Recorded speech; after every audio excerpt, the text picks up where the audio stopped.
Okay guys, today I wanted to talk about why we actually should be printing money right now, but where it should be going. So the first thing to consider is, what is inflation? Alright, so if you have 1,000 goods and services across the entire US and you have $1,000, the goods and services, let's say they cost $1.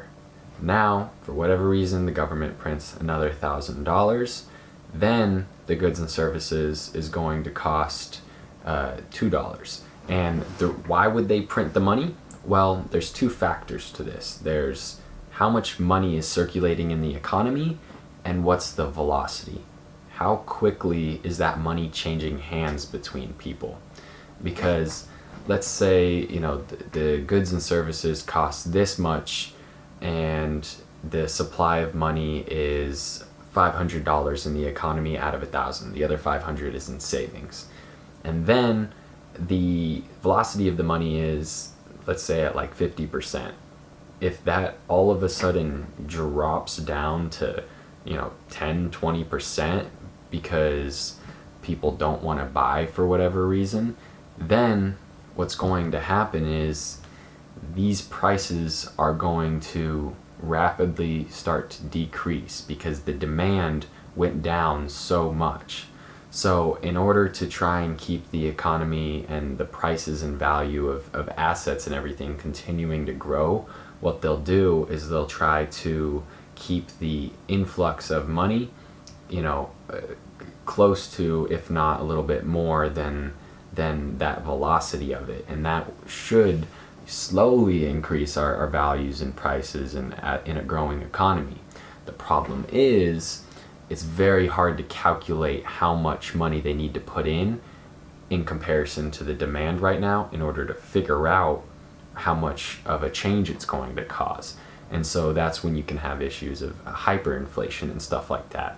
The problem with hyperinflation and or anywhere close to that is that if the price of these goods is going up to $2, $3, $4, whatever it is, because now they have $3,000, $4,000, $5,000 pumped into the economy, but everybody's making the same amount of money, then over time, your true standard of living, even though technology may get better and it may mask this a little bit, your true standard of living and your true wealth goes down, because if you're making $16 an hour and then the government's pumping money in, and all of a sudden the house cost, okay, 1 million, okay, 2 million, and all the food, everything goes from costing $5, $10, $15, but you're not making that much more money. You haven't been able to, increase how much you're making.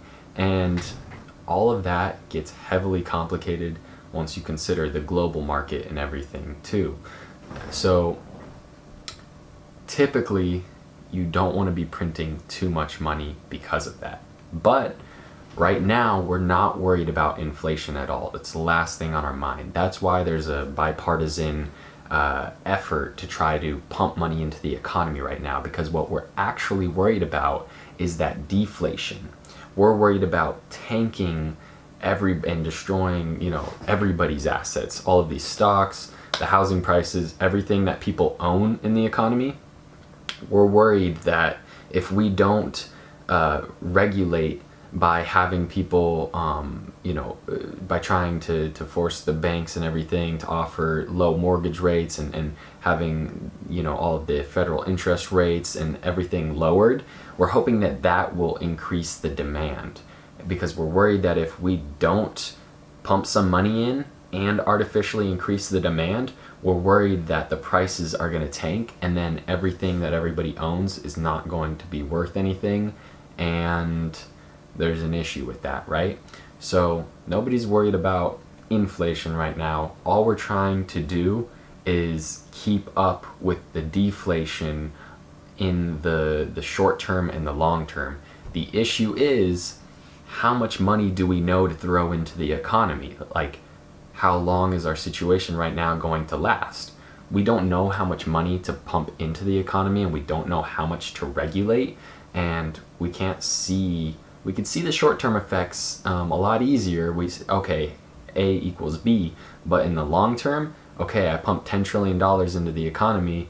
Oh man, that was too much. And then you don't find that out until 6 months, 12 months, maybe even, 2 years later. Now, that's why printing money right now during a recession is okay. But the way they're doing it, they shouldn't be doing it that way. They are printing money and regulating everything from the top down.